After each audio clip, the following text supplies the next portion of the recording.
machine before development of the touch trigger probe. And they are seen on some of the articulated arms. The advantage with them is they're fairly easy to use. They're fairly obvious what you do. There are disadvantages. So the advantages are they're portable, they're intuitive to use, and they're relatively low cost. But the accuracy is less than coordinate measuring machines, because you actually can apply pressure if you're not careful. On a flexible object, you can actually put a stylus in and get whatever reading you like. They're relatively slow, because you're taking 1 point every sort of 30 seconds. And they're operator sensitive. We did a trial over at Royal Worcester where we had 3 people scan an object using the same equipment. We got 3 different sets of values. And the best values were for the girl who scanned it, because she had much more delicate touch. The big beefy guy who came on last was pushing the object all over the table. The development from hard probe was touch trigger probes, developed by Renishaw. And effectively it's a switch. So what you do is, as the tip of the probe, so the ruby stylus, contacts the object, it operates the electrical switch and says, I'm in the right place. And they were extensively fitted onto coordinate measuring machines, and are now the latest generation of articulated arms.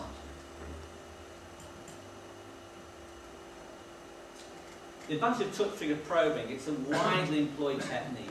It's relatively low cost for what you're getting. You're getting very high accuracy for a relatively high volume produced item, and they can be phenomenally accurate.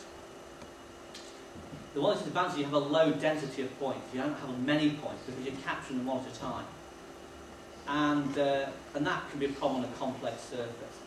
It's a contact technique, albeit the pressure is very low. You can get away with probing quite soft materials.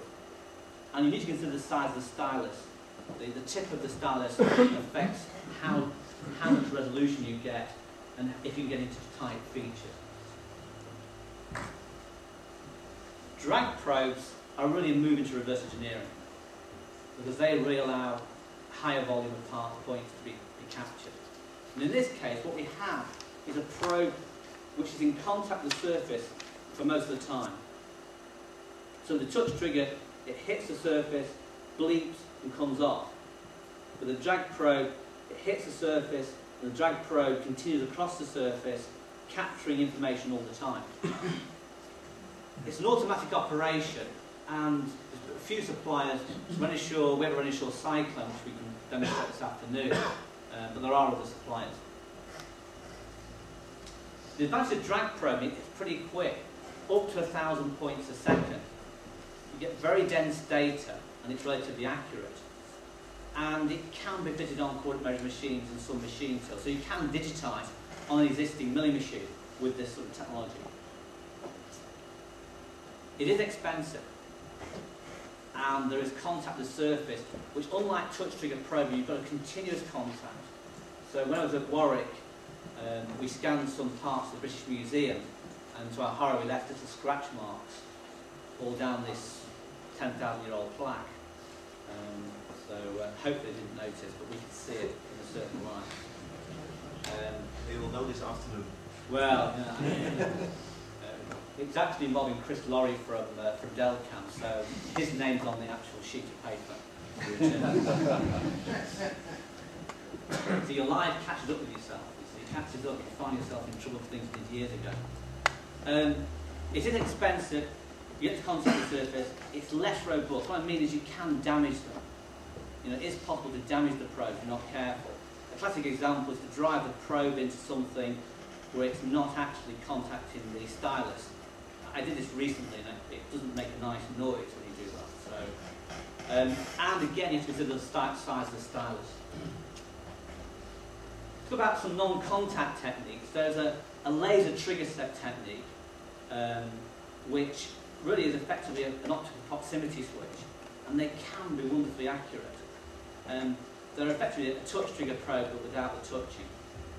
And they can be fitted to coordinate measuring machines. It'll be a manual automatic operation, and as soon as it gets to the right point, So the drive motor stops and you record precisely where the probe is. And I think there's only one or two suppliers, Wimpenny being one. The advantage is it's non-contact. There is a beam width to consider, but no significant value. So, you know, you're talking about 10,000 of an inch rather than perhaps 500 microns with a small stylus, you know, mechanical stylus. They're robust and they're relatively accurate for an optical system, and you can probe deep holes with them. But again, like touch trigger probing, 30 points per minute. So if you've got a complex, big complex shape, it will take you a long time. Today you'll see at least 2 laser strip scanning systems. And these have really come to the fore in recent years. When you go to Sainsbury's or Tesco, you'll see that they have a barcode scanner, a little laser that goes across the object. It's similar technology. So you take a single point, you scan it, and so you're capturing a width of data. So 50 to 100 millimeters wide strip of data. So you can actually move it like painting an object with a wide paintbrush. And there's quite a few suppliers now. Faro, Metris, Perceptron, a wide number, and the price is reasonably attractive, and the quality and accuracy is improving. The advantages are the non-contact, there's no stylus temperature, up to 15,000 points per second. There are some disadvantages, and these apply to most optical systems, is that you have to consider the optical properties of the object. Okay. You may have to consider ambient light conditions, but I've been told this morning from the guys from Metris that now many of the systems come with automatic compensation for changing ambient light conditions. So it doesn't matter if suddenly the sun goes in and affects all your points halfway through a scanning job. They're not good on near vertical surfaces. That applies actually to some extent to contact as well, but particularly for optical systems. You have line of sight limitations. If the beam can't hit it and reflect back to the receiver, you can't capture the point. And if you've got a handheld scanner, you have to put targets, have some other way of working out where the scanner is as you move it around. Structured light scanning. This is quite hard to explain. And when I asked the guy from GOM to explain how it works, even he didn't know. He'd been working for them for about 10 years.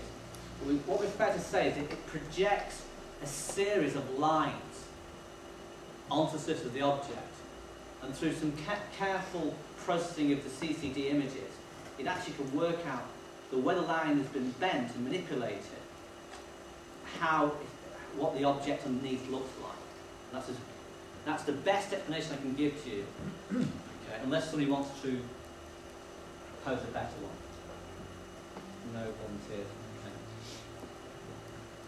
The big advantage with structured light is it's non-contact. You can capture a big area in one scan. So you can actually have a field of view, not capturing just a strip. They can be fitted to coordinate measuring machines and articulated arms. And now we're talking a serious amount of data, up to 100,000 points per second. They can be phenomenally accurate. And there's no lasers involved. So even though you can laser scan the head of someone's head, this is slightly better. You don't get a blink action when you use structured light scanning. They can be expensive. The software is a big proportion of the cost. They are affected by ambient light conditions. And again, like most optical systems, not good on near vertical surfaces, and they have line of sight limitations. So the guys selling scanning systems, have I done you a disservice? Anyone want to say, no, that's not true, our system is not affected by vertical surfaces?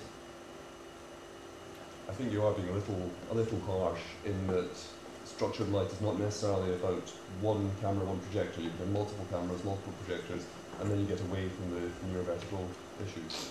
Yeah, that is one of the, and one thing I will say about is hybrid systems also, yes, where people are using contact, non-contact together, different optical systems together. Because it is, it's a perennial problem with all reverse engineering. If you can't capture the data, you have a hole in your data set. I think that's absolutely the case. I think what you've got to view these as is a toolkit, and there isn't one